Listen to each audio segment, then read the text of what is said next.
Alright, welcome back to Uneducated Opinion. I am your host, Jay Smooth, and today we're talking about Lee Cronin's Evil Dead Rise of the Mummy. So let's go ahead and get into it. A quick recap. Spoilers ahead, so if you don't want spoilers, skip ahead to some point. There might be spoilers for the whole thing. So Lee Cronin's The Mummy begins with a family heading back home from, I believe, a vacation. And once that family gets home, they stumble in the house to find that the daughter's pet bird is dead. Yeah. So the mother, what she does, she sits her daughter down and she's like, hey, sweetie, in life, death happens, but all we can do is remember the good times and keep it rolling, and tomorrow we'll go to the PetSmart to get you a new little bird. Pretty bird. Yeah, can you say pretty bird? Pretty bird. Yes, pretty bird.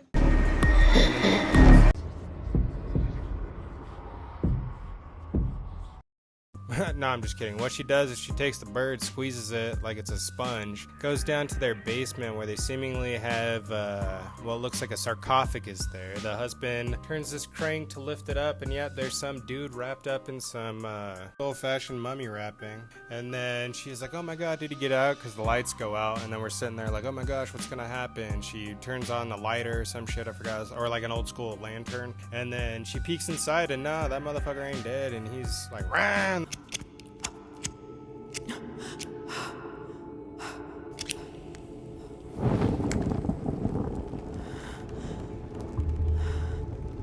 قولي لي هو صاحي؟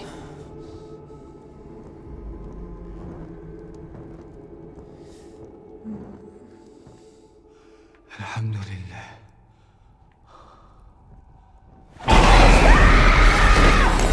And then it cuts away, and then we're introduced to the protagonist and his family, Charlie, and his wife, Lissa, or Larissa, or something like that. And she's pregnant. They have a daughter, Katie. And then one day, Katie's out in the garden just having some fun, being a little kid. And Charlie's consumed with his work. He's a journalist over in Egypt. And then this one creepy-ass lady comes up and starts talking to Katie like, yo, I could do magic. You want to see some cool tricks? And then she's like, oh, yeah, for sure. And then, so she, shows her one trick, and then Katie's like, I think I should be getting inside because you're kind of creepy now. And then the magician, they call her the magician. She's like, oh, I got one more trick, and poof, abracadabra, alakazam, that little girl's gone. And Charlie comes out, and he's like, yo, where's my daughter? There's a hole in the fence, so he's starts chasing this lady, sees that she's holding Katie, and then of course, conveniently a sandstorm happens, cuts off Charlie from being able to find his daughter, and then we jump ahead 8 years. They're living in Albuquerque, New Mexico. The family is shattered, of course, they lost one of their kids, and then they get a phone call. Well, a quick detail, they live with their grandma, or the wife's mom, which is the kid's grandma, and then they're cruising out for some reason, and then they get a call from Egyptian authorities that they might have found Katie. So we cut to, and then there's these two historians or something. They open the sarcophagus, they start peeling off these look like leather straps, but they're like the mummy wraps, and this is when it becomes Evil Dead Rise of the Mummy, because as soon as they pull that off, instead of reading the Necronomicon, and then the spirit takes over, this one you actually peel off the ancient scriptures, and then she comes to life, and then that's,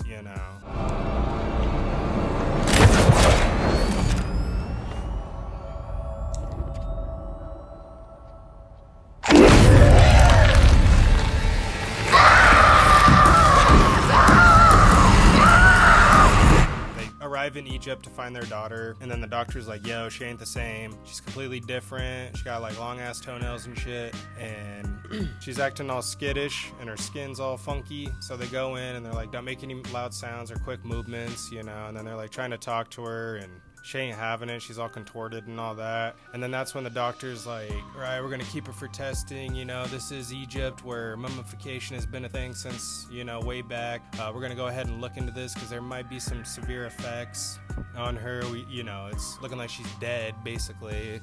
No, I'm just kidding. They're like, hey, take your daughter home, peace out, you guys have a safe trip. And then they get back home, and then they're trying to act like everything's all normal and good, and the grandma comes up like, "Ay, mija, let me pray to you," and then she starts praying to her, and then Katie's like, "Nah, son, we don't do that. Elbows are straight, or headbutts are straight in the nose, teach that old bat a lesson, And then everybody's like, oh my god, I can't believe this. And at that point, you know, shit's about to start going down. So after Katie raises up like Undertaker to headbutt Granny in the face, everyone simply decides, hey, let's all chill out, let's go to bed. So everybody decides to go to bed, and then that's when the youngest daughter, I think her name is Maud, she's like 8 years old, but her name is Maud anyway. She disturbs her brother because she's hearing noises in the walls, and she thinks it was coyotes from earlier in the movie I forgot to mention. So all that shit's going down, it's crazy, and then the parents... Well, Charlie, he enters Katie's room to find Larissa sleeping, and then he's like, yo, what the hell? And then they realize that she's gone AWOL into the wall. Get it? Anyway, so Charlie and Larissa are forced to chase Katie through the walls when they come upon her, and she's munching on a scorpion that's stinging her in the face. So after that, they finally get Katie back into the room, which they force her to throw up, you know, the scorpion and all of that, while the little brother and little sister have to watch. And then, you know, the next day they decide, hey, why not give her a makeover? That'll make her feel better, right? You know, get her all dolled up and ready for a night out on the town. As Larissa goes to clip the toenails, she's struggling a bit, and then she finally clamps down on that big toenail. And then boom, as she goes to pull it, she peels off a whole layer of skin from Katie's leg, which is pretty good effects for the most part. And then all of a sudden, Katie just darts off after freaking out and knocking everybody to the ground because, you know, they haven't realized at this point that she's dangerous. And then all of a sudden, I think it's Charlie stumbles upon her and she's like itching the shit out of her leg, and it's all bloody and nasty, and so, you know, that's some good gore there, but it's also unsettling. And after they get that all settled down, they get her taken care of, patched up, or whatever. That's when Charlie gets a call from Detective Dahlia, I think it is. And she begins asking questions like, oh, hey, you know, is there basically any clues to the name of the person that may have done this? So he goes down and they have like this coffin filled with cards because, you know, Katie wasn't there to be buried. So everybody was sending their condolences. He's going through, there's like 1 billion cards in there, no lie, like... It must be the entire population of Egypt sending their condolences. So as Charlie's digging through all of that, trying to figure out, you know, is there a name that I can connect to this? And as Charlie is distracted downstairs in the basement looking for any kind of clue, the little sister Maud is walking past Katie's room, and Katie begins to talk to her in a perfect voice, and Maud's like, no, I'm scared. And Katie's like, get your ass over here, I gotta tell you something. So Maud, I think, tries to run, and then Katie snatches her up, brings her to the door, and starts whispering in her ear, and that's where the Evil Dead influence kicks in yet again, because guess what? Maud becomes possessed. And then all of a sudden she's like cussing out people at school, calling her teacher a whore or something like that, and then goes home and the older brother's like, yo, there's something wrong with her, right? You know, but anyway, it's discovered that a demon has taken over Katie, like the Nemeriarian or something like, I don't know, it's something like that. And it's like, name means the destroyer of families or some shit. So anyway, the grandma's trying to have another, you know, little moment with Katie, like, hey, let's bond and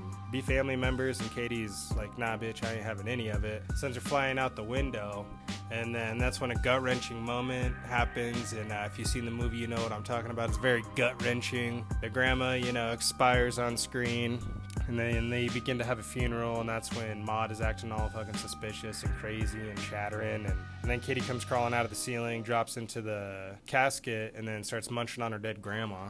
And then we're just going to kind of speed run through the rest of this. Dahlia comes from Egypt after discovering who the magician is, and kills her, you know, or so you think. Comes to America, shows Charlie and Larissa the ritual that they performed on their daughter, and basically it's the younger the vessel, or younger the person, the better the vessel, because then there's this cult. What they do is they take somebody, it's like a family that's been in charge of keeping this demon at bay, and they take someone, put the demon in them, and then keep them locked up in the sarcophagus, and then whenever it's time to switch out the vessel, that's what they do. So they figure out, you know, what's going on with Katie. All of a sudden, Katie starts freaking out, going Super Saiyan Mummy or Super Saiyan Evil Dead, and then she's ripping shit up. And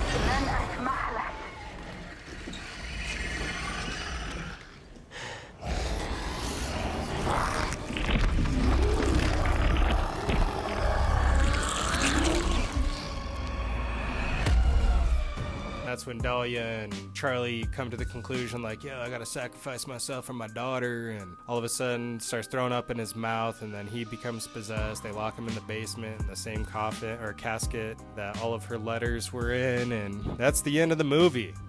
No matter what anybody else says, no, there isn't no tacked on ending that completely ruins the heaviness of the situation.